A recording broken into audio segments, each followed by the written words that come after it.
In this week's episode, we sit down with Kevin and Jota from Dublin Ink. They offer a real insight into life at Dublin Ink and what it actually takes to become a tattoo artist. This episode was brought to you by top drawer talent, the Supply Chain Procurement Specialists. Let's get into it. Here we go. So we're joined today by the guys from Dublin Ink. Thanks for coming in, Jota and Kevin. So much appreciated. Look, was the dream always to be a tattoo artist, or? So this was not my first option. I started doing other studies, and then I moved to tattooing. Okay, you only moved tattooing. What about yourself, Kevin? Initially, comics with a plan. Okay. To do comics. I went to Ballyfermot and studied animation there. Right. And got a bit disillusioned by the whole comic industry. Well, I had a very brief stint that was terribly unsuccessful. Okay.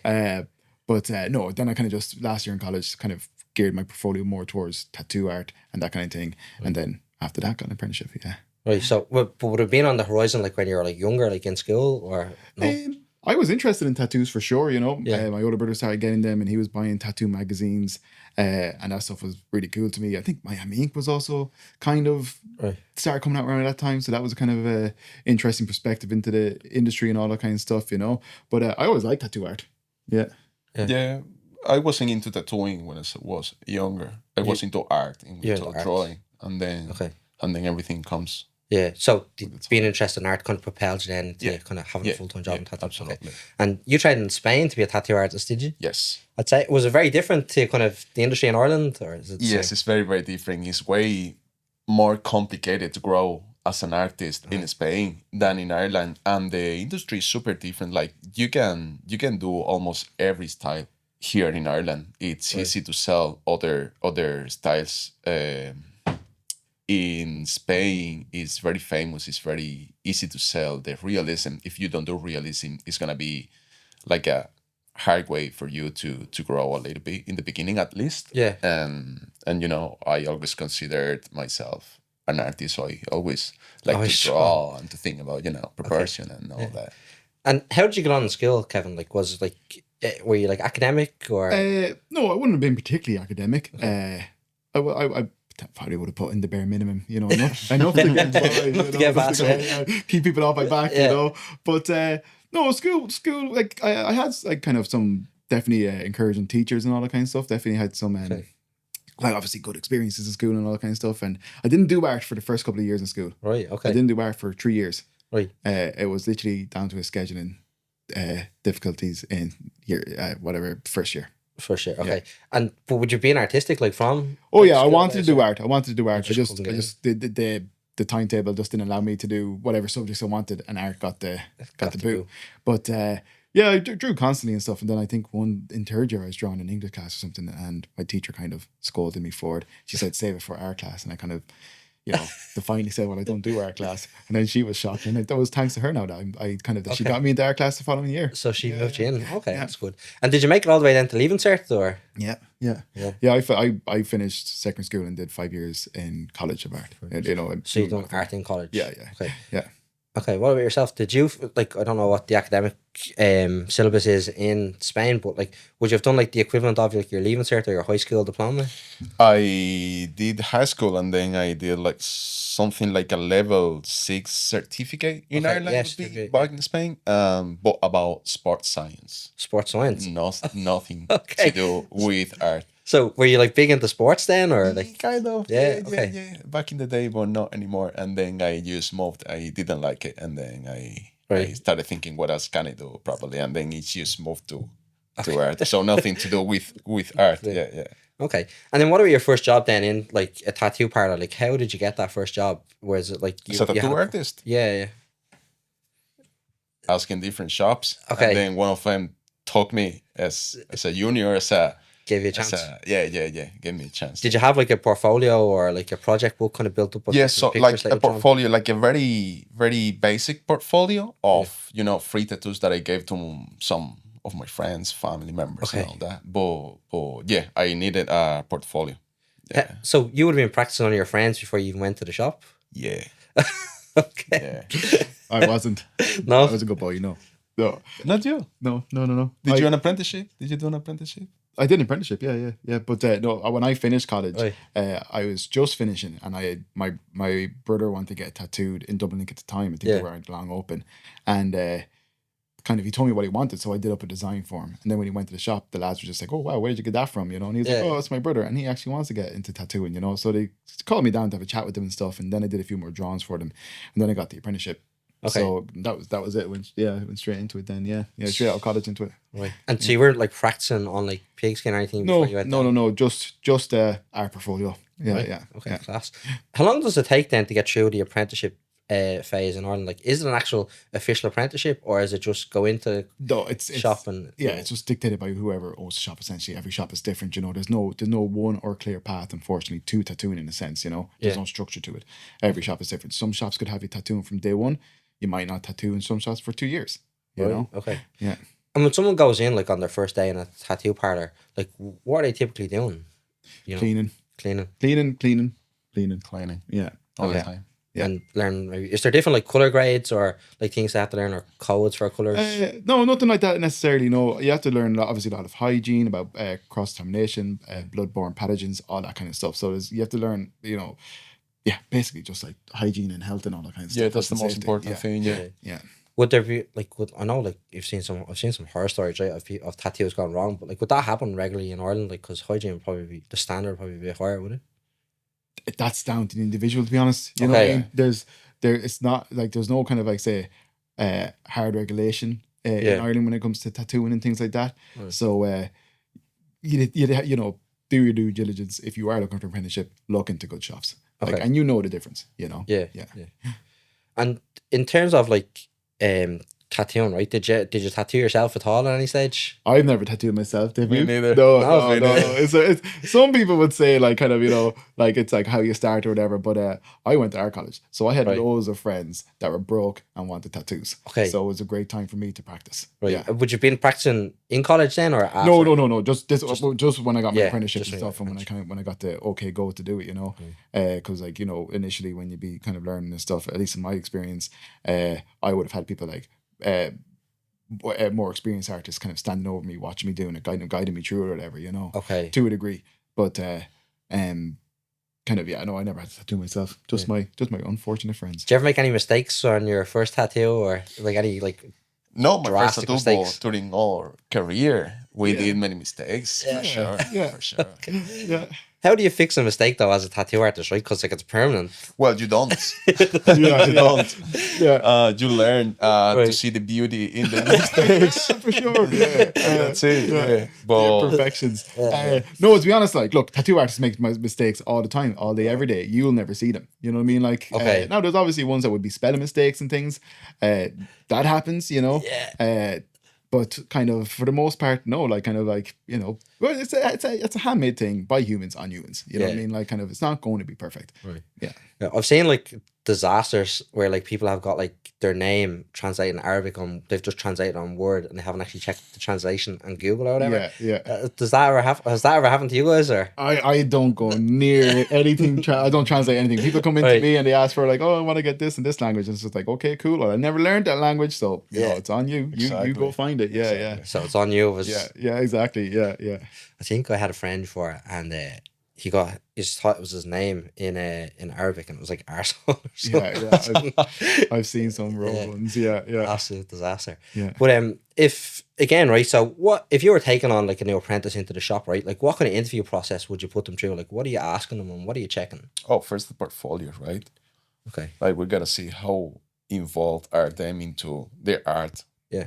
thing, Yeah. the art world, and then Yeah. How big does that portfolio like have to be or what has to be? it's in it? not about big, it's about quality, I'd say. Yeah. Okay. Yeah. I think less is more. Yeah. You know, do your most recent pieces, have your best pieces in there, you know, and a lot of people come in with kind of very generic tattoo Yeah. kind of imagery. Okay. Like, you know, it's like it could be traditional things or whatever, and it's like that's cool, you know. And anime is a big thing at the moment, so a lot of people come in with that stuff, and that's cool. But like, a lot of us can kind of draw that stuff or do that stuff, you know, in a sense. Yeah. So it's like kind of I would say best foot forward. Show us like still lives, portraits, realistic studies, because then you're showing us that you can, tonal values, the proper shape, contrast, all these type of things. How to play with the light source Yes, and yeah. the proportions and all Yeah. that. Yeah. Doesn't necessarily mean you have to stick to realism when you get into tattooing. Yeah. But like kind of, like I could do an anime tattoo, you do anime tattoos, I could do traditional, he could do traditional. It's kind of like you will learn those things and stuff, but show us what your actual like drawing ability is, And is it like, do you want them like specializing like straight away in a particular kind of type Not of drawing, straight away, or do you no. want to see like a Not straight variety away. of different? You gotta learn how to do everything Yeah. first. Yeah. Like, if first would be the basics, lines and shading and packaging color and all that. And then you will have to learn a little bit of how to do every style, because you can learn a little bit from every style, So, and then you can specialize. Yeah, I think one of the biggest mistakes someone could do getting into tattooing or starting tattooing is trying to specialize. You're gonna disadvantage yourself so much, because trends change. Someone might want to specialize in something now, that thing could change, and then you don't have people that aren't interested in getting tattooed by you more, and then you don't have the skills to do other styles and stuff. So initially, or the first couple of years, do everything. Yeah.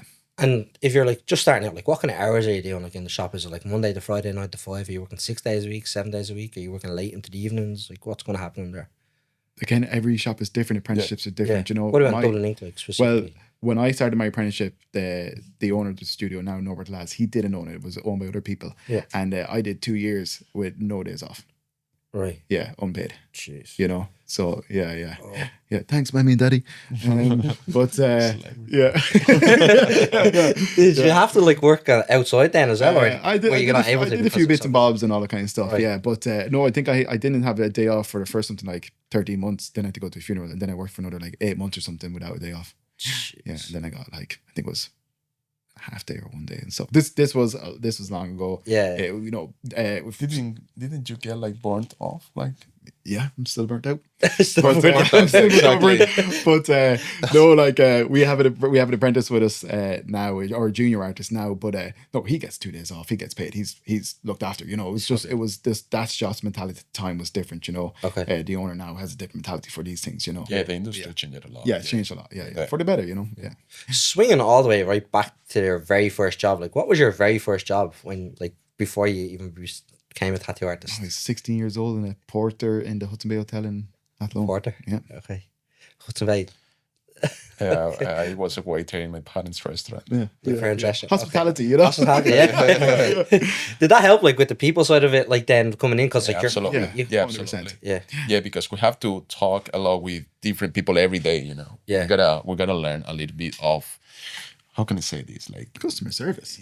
customer service. Yeah, and that helps you a lot. Yeah, for Yeah. sure. Hugely important. Yeah. I think, I was just going to say, I think kind of like it's something not to be overlooked if you want to get into tattooing. It's a very customer service job. Yeah. Like it's I'm not going to say like it's retail or anything, but you are giving, you are selling something. Yeah. You are giving your customer customer experience or whatever. It's a very like front facing customer service job. Yeah. Especially because you're probably in the room, for a couple of hours while you're doing a specific piece, right? Yeah. So, are you having the chats, or are you just so focused that you can't talk? Or? We usually are very chatty. We're the chatty we caddies. talk a lot. Yeah. Okay. Yeah. We talk a lot. Yeah. Our poor customers. We get comfortable with the client very quick. Yeah. Yeah. What's like the longest sitting then you've ever had to like do a tattoo for? Like have you done it for like 12 hours or like? Yeah. I was going to say 7 or 8 for me, anyways. Yeah. Yeah, you wouldn't like I know we spoke to that earlier, right? But like you wouldn't have anyone in Ireland like going under sedation like for a tattoo, would you? I can't say no because if people You have the never know. means and stuff, yeah, maybe Yeah. But it's not something I'd like to see become. Come to norm, yeah. Yeah, I think so. I think it's kind of complicated. I think to a degree, Yeah. Yeah. If you're asked to do it, would you do it? No, because like. You need, I can't probably say the word properly, but Anesthesiast. Yeah. Yes. But you need a qualified one of them. And like that, as far as I'm aware, that's a pretty stressful job in the medical industry anyways, and it's just kind of like I can't imagine them being a common staple in any tattoo studio anywhere. To be honest. Or someone like that might want a tattoo that doesn't want to go through the pain of kind of sitting there for a couple of hours. Yeah, I think it's more look, someone's probably gonna do it, someone will end up doing it, but it's gonna be like probably high-end stuff and cost a fortune. Yeah, it's fair enough. Yeah. What's like in terms of like getting paid, right? So if you're an apprentice, right, and as a tattoo artist you're self-employed, is the apprentice getting paid, or is it unpaid for a certain period of time until they can tattoo? Well, it depends on the shop, right? Yeah. It depends a lot. Yeah. I've never did an apprenticeship, so Okay. but what I know is they don't get paid. Yeah. You're getting a lot of knowledge. Okay, grand. You So know, it's just more by like, yeah, being there is like going to college. yeah, it's more of No. an internship than anything Yeah, else. yeah, 100%. Like, and I think nowadays probably people be more inclined to pay their apprentice, especially because like it's like life is hard. You know what I mean? Yeah, Like, and it's tough. everything's so costs money. But yeah, like kind of it depends on the studio if you get paid or not. Like some studios will could ask you to pay them, Okay. but I wouldn't go down that road. Like as in like I No. wouldn't recommend that for anybody. No. no, Jeez. no. Yeah, so what way does it work then, right? So are you, because you're self-employed, right? Are you renting like your space from Dublin Ink or from a shop, or are you paying them a percentage of the money that you make and taking a cut then on top then yourself? We pay a percentage. Percentage. Yeah, Okay, yeah. so they take a certain percentage of whatever you kind of bring in. Yeah, yeah. Instead of like actually paying rent in the Yeah, shop. yeah. So yeah. It's done on a weekly basis essentially. So Yeah, that's fair. yeah. Okay. And are you kind of like flexible like with your clients then, right? So like I can, whenever you're free, I can kind of do something, or is it like this is my schedule and this is when I work to and you have to work to my schedule, or it's again, does it depend? Well, me personally, like I do all my own bookings. Okay. So kind of like I have my 4 days a week that I work, Right. and I do say 12 to 7. Yeah. I might do one full day appointment. I could do 2 medium sized ones, one at 12, one at 4, or I could do multiple small ones throughout the day. It just depends. Yeah. Yeah. But like kind of 12 to 7 is kind of my Yeah, 4 to 5 days a week. Yeah. Can someone just walk in off the street and get yeah, that too? 100%. Yeah. That depends on the shop, or shops. Yeah, It's yeah. walk-ins. Yeah, we have a lot of artists in the studio. I think we have 9. I think it is altogether. Okay. I'd say so. Yeah, and we always try to accommodate walk-ins. Yeah. Yeah. Sure, why wouldn't you? Yeah, Makes absolutely. sense. And in terms then of right the new guy coming in, is there like an academic side of it then where they're being sent off to college like to do further art courses, or is that all off on their own back? No, there wouldn't be. Like, you'll do some hygiene type of courses and stuff, Okay. but they'll just be like they're on the World Health Organization website. You go through those things and you kind of you read up or whatever, and you get a certificate at the end or something. Okay, You know, like an online kind of course. yeah. But it's kind of like it's like we had to do them. I think even after COVID and stuff as well. You know, now it's been years since I did them, but no, kind of the apprentice comes in. Normally, or at least today, a lot of apprentices will have some sort of third level experience or education Okay. in art. You know. Would you prefer to see that, like the third level education on a CV or a portfolio before you kind of gave them a chance? Or does it really depend? It really depends. Yeah. Like, It wouldn't really bother me to a degree. Yeah. But the only thing is, I'll say is just like for anybody that's interested in it, like you will be competing with people who have come from third level education, Yeah, who have had like art training or that kind of thing. So, that's always going to give them an edge to a degree. But ultimately, you're looking at like their portfolio. The portfolio will speak for itself. Yeah. You know. exactly, your Yeah. academic background is not that important, Yeah. I think. Yeah. Because this is an artistic career, and it also depends of how talented you are also. Right. You know, it's not only that I don't have any qualification, any academic background, but I still doing it, so it depends also on many things. The portfolio is the most important thing. The portfolio. Yeah. Yeah. Okay. And that's just done off your own back on certain different Yeah, pieces of paper. yeah. Okay, class. But like kind of, I think one benefit of doing like the third level education or doing an art course or something is like you kind of get into the flow of like working to a brief, working to deadlines and stuff. So that kind of stuff, like people might not necessarily think that's what you get a benefit from art college and stuff, but it's a benefit, Yeah. Yeah, it kind of teaches you how to work within those kind of parameters. Would you get someone like being super fussy, like, if they gave you the brief and then constantly like changing the brief before they got the tattoo? Would that happen much? To change the design Yeah, or constantly. the idea. Yeah. Like if they give you a brief and then you do up like sketches and say, these are the ideas I came up with, and then they constantly like change. And like, does that happen much? That does not happen a lot, but Okay. it happens sometimes. When you are undecided about what you want to get, we always say like, look, this is forever, mate.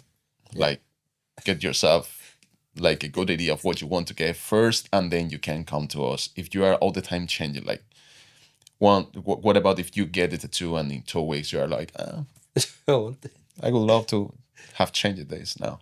Yeah, and I think a lot of time if you do your kind of due diligence and your homework and stuff, and you want to get tattooed, like say for example, you come into me, you've already seen my aesthetic or my style, the kind of stuff I do.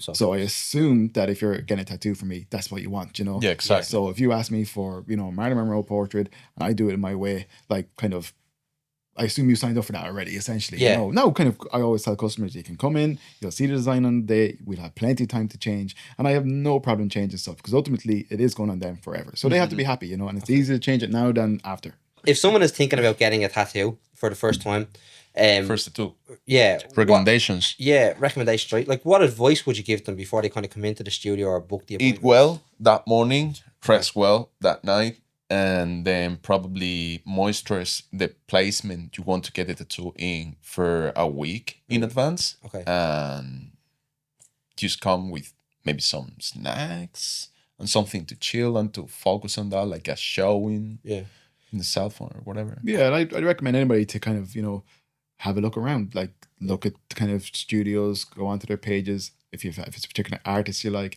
look at their body of work, go through their portfolio, you know, just make sure kind of that you know that you're kind of what you want and what you're kind of signing up for and stuff. Most artists will be completely open to have like a consultation with you. I think 90% of studios do free consultations. We do free consultations, but you'll come in, you'll chat to the artist, go through your ideas, size and placement and all that kind of stuff, and Okay, class. And is it like before social media, right? Like, how would someone have decided what tattoo artist to go with, or was it just kind of look at a draw? Before social media. Yeah. Or was that always the case? Did you always have social media? So when I started 14 years ago, and I'd say I got my first iPhone in 2012 or something like that, you know, and Instagram had just come out. So Facebook was already fairly prevalent at the time, and we had a fairly kind of substantial following on Facebook. So my experience of tattooing has been kind of social media, you know what I mean? Okay. Like, as in like prior to that, I'm not really like, you know, I wasn't tattooing at the time, but at that stage before social media and stuff, websites and all that kind of thing, or just, you know, there was a tattoo shop in your town, you went there, you looked at the wall, you picked what shamrock you wanted or whatever, and that was it. Yeah. Okay. Probably changed a lot though over the years, right? Like the depth and kind of the different style of tattoos that you can get. Oh yeah, for sure. Yeah. It's the medium's completely changed. You know, it used to have its limitations, and that's kind of where the traditional styles come from. You know, which is obviously, you know, still beautiful and it has its own like strong aesthetic and stuff. But no, the tattoo in itself, the art form itself has just grown exponentially. Like you can achieve like so much in the skin now versus what they were doing even like 20 years ago. Mm-hmm. Yeah. How did you pick your specialism? Like, how did you pick, like, because you both have very different styles of tattoo, right? How did you pick that specialism or like that style of tattoo that you wanted to do? It came like naturally. Okay. Yeah, you, as I said before, you have to learn a little bit of everything. Yeah. And once you have enough knowledge to, you know, to do a little bit of, you can decide like, oh, I enjoy more doing this or that, you know, I feel better after a good result of this style, I'd say. Yeah. Like I remember an artist telling me kind of during my apprenticeship essentially, or in the early days, that like, oh, it takes like 7 years to find your style, you know? Right. And in hindsight, he was bang on. Yeah. It was like 7 years before I kind of really found my taste or my niche or whatever, you know? But I tried multiple styles. I did traditional, neo-traditional, dot work, portraits, like, you know, geometric, whatever. Like I tried multiple styles and different styles for like years, you know? Yeah. And but I think kind of like there's so much learning in tattooing, you know, in terms of like just even like when you're drawing and designing for tattoos, it's different than just drawing whatever you want on a page, you know. The skin has limitations, so your design has to have limitations, you know. And then there's all learning that, and then it's like learning the different techniques and the different styles and the different, you know, limitations of the skin or whatever, you know. So there's a huge learning curve. So you should kind of just be like pretty broad for a good couple of years before you kind of, you know, but obviously everybody's journey is different, but like, once you find until you find your niche, you know. Gotcha. Okay. That's fair. And what is the name of the niche that you now specialize in? Or is there a name to it? Because it's mainly all black and white kind of stuff. Yeah, see, my stuff is just kind of solid I don't do any shading or gradients or anything like that. Like I just do solid black. Black work is essentially what it's called. Graphic black work, illustrative stuff. Yeah. It's a very specific black work. Yeah, right? Like yeah. you have to play with the shapes and everything, like with the light source and everything. Yeah. What about yours? Is yours like a different kind of? Is there a name for your specialism or niche? Not traditional anime. I don't know, like colorful. I'm very versatile at the moment, and it's an artistic career, so it's a constant learning, and it will probably change eventually. 100%. Yeah. Was it hard for you to get good at like the different colors and kind of where to place them or the shading? Yeah. How long did it take for you to master it? I don't know, 1 or 2 years, but I'm a natural. I think it's easy for me. Natural, confident. That's good though. But it takes time. The difficult thing of learning a new skill in tattooing is that what you're practicing is gonna stay there forever in a living human, so you cannot practice as much as you want. You gotta find like something small first and then grow from that. And it takes time. I don't know how much, because as I said, this depends on the person. Yeah. And before, right, you got to tattoo on skin, right, on actual someone's body. Did you? I don't know. You were tattooing your friends, right? So did you like practice on your friends straight away? Was that the first time you ever used like a tattoo gun or a machine, or did you do it on plastic or pig skin before you? I started in fake skin. Fake skin, okay. But the fake skin has nothing to do with the human skin, with real skin. It's only to learn how to control the shaking of the machine. Okay. And then I switched as soon as I could to pig skin. Pig skin, okay. Yeah, pig skin, to get it in the butcher. And then you practice in that, and then you move humans. What about yourself, Kevin? Initially, I would have watched artists tattooing for, like I said, for a good while, and then I think my brother was getting a sleeve done in the studio at the time, and I did a small cherry blossom. I mean, he was getting a Japanese sleeve, and the artist at the time was just like, "Oh, you can do this line of a cherry blossom." Like, he still has it, and it still looks awful. Still looks awful. Yeah, but it's there. It's still Can't there. see the imperfection, though, right? No. Yeah. Okay, and then is social media now a big part of your job? Is that where most of your business comes from? I'd say that we depend on it now. Mm-hmm. Before, I think was something that it will help you. Yeah. And now I think we depends on it. Yeah. Okay. Yeah. How visible you are, because there's a lot of competition, Yeah. It's a busy. Any idea like how many tattoo artists on average there are in Dublin? Like there's probably thousands, would it be? Oh, definitely. Yeah, I'd say. A lot. Yeah. Hundreds and hundreds and hundreds. Yeah. Yeah. What's like the most overdone tattoo that you've seen? I think like when I was kind of 18 or 19, like loads of people were getting like the koi fish. Is that like the most overdone tattoo? Overdone tattoo. To be honest, like trends change. You know what I mean? Like, okay. and when I started, it was all Japanese was big, and the koi fish was big. I think pocket watches and roses were breaking a lot of tattoo artists' hearts for a while. I knew a few tattoo artists. Yeah, and lions. Yeah, I knew a few tattoo artists who say they ran out of them. They couldn't do them anymore. But yeah. But like no, kind of like to be honest, I'm kind of happy enough to tattoo anything. It doesn't really bother me. I'm always going to put my own spin on it. So everything's kind of like creative for me, or I'm sure Holt is the same. Yeah. No two pieces are probably the same anyway. No, and everything has its own challenges and all that kind of stuff. What's been your favorite tattoo that you've done, or do you have one? Good question. I'd say that for me is one that I did recently on my little brother. Okay. Oh yeah, that has nothing to do with my style. Right. It's just black and gray, and a technique that I don't usually do, but it came out great.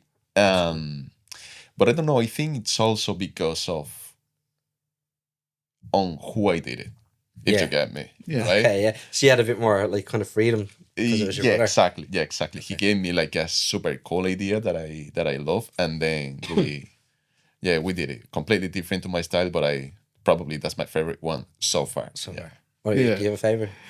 I'm a big comic nerd, so kind of it's always fun when I get to kind of like mix those two passions together, I did a portrait of Stan Lee a couple of years ago that I really enjoyed doing and stuff.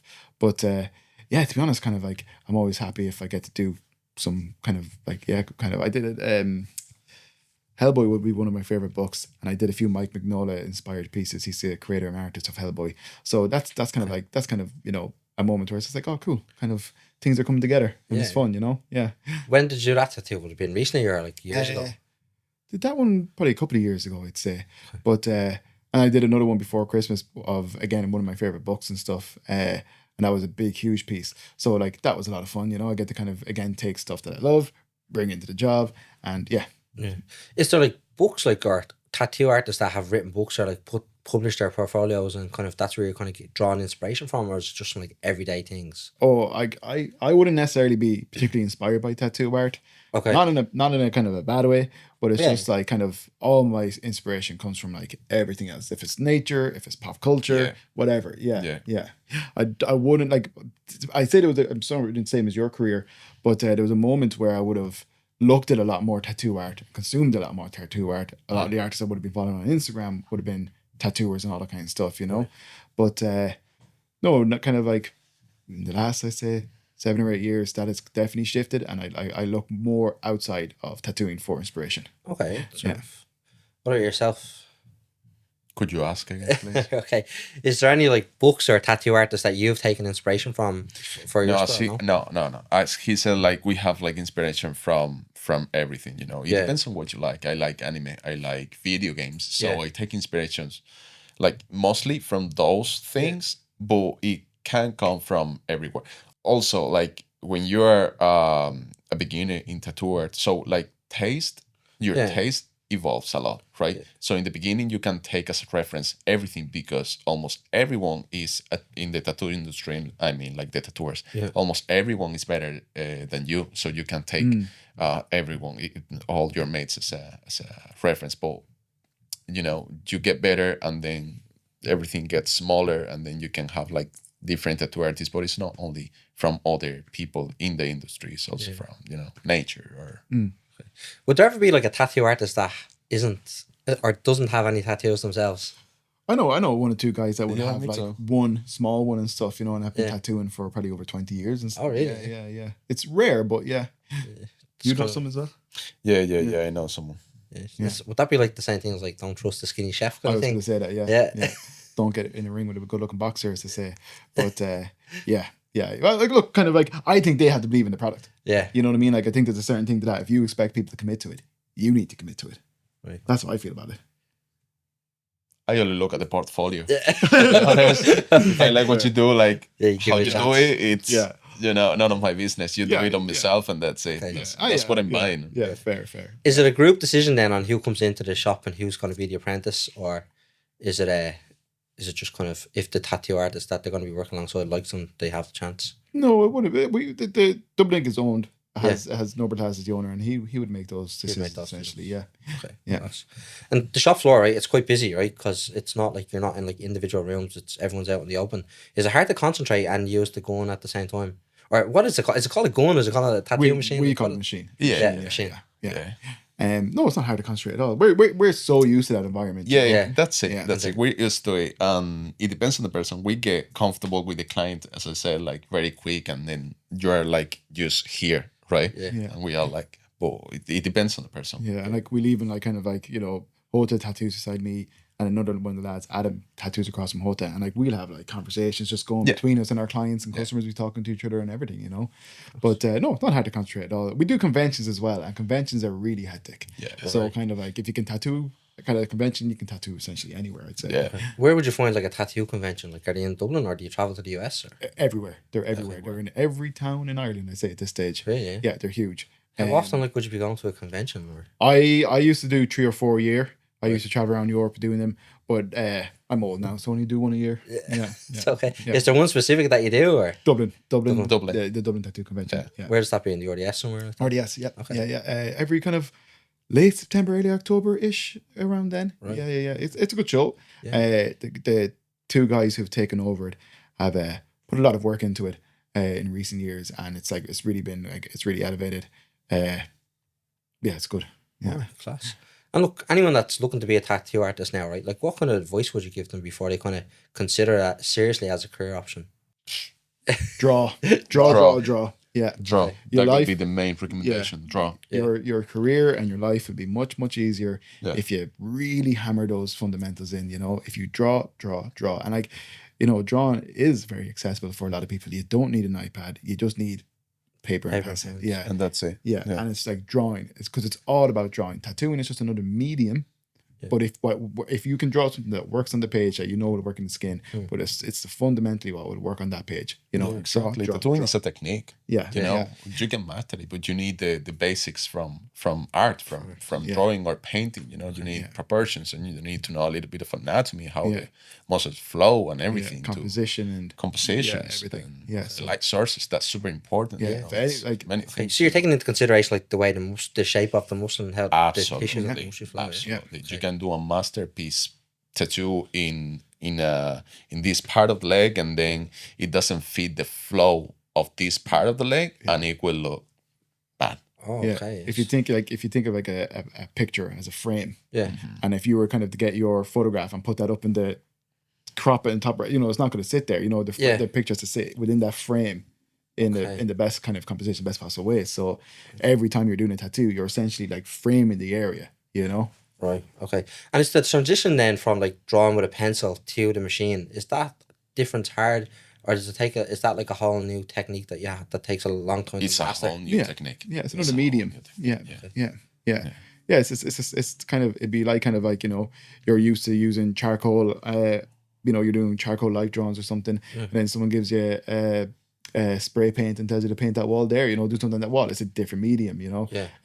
But if you can draw and do the fundamentals, you can transition to that and learn that medium, Yeah, 100%. Would you get hand cramps as well, like from the vibration of the machine, or? My hands are in bits, yeah. Yeah. Yeah. Okay. Yeah. My back's good. Okay. Your back's good? Yeah. Not mine. No. Yeah. Would you cramp up like while you're in the middle of a session? Would you? Yeah, I haven't. That hasn't happened to me now, but I would get like kind of pains in my wrists and all that kind of stuff. Yeah. And is technology as we're progressing on the technology world? Are the machines getting better or less? Yeah. Yeah, absolutely. 100%. Yeah. Absolutely. Yeah. There isn't one now with no vibrations still. A lot of machines would have very little to no vibrations Yeah. nowadays. Yeah. The traditional coil machine, although still kind of popular and stuff, other forms of machines have come out that are kind of more popular and just technologically more advanced. Okay. Yeah. Class. They're wireless now and everything. Brilliant. Okay. And look, if someone wants to find you, where can they find you guys? We mainly work with Instagram, Okay. right? And it's at casas.tattoo. Okay, cool. We'll link it in the description. Yeah, Lovely. and you can find us both at Dublin Ink. Yes. On Georgia Street, across from the George. And my Instagram is Puka Tattoo, Pucatatu. Cool. Yeah. And Kevin is Kevin. Yeah, it's Misha. Yeah. Right. Thanks for coming in, guys. Much appreciated. Gonna be what they got. A special thanks to Kevin and Jota for coming into the studio and sharing their story and what it actually takes to become a tattoo artist. If you enjoyed the podcast, if you could hit that like and subscribe button, that'd be great. Thank you.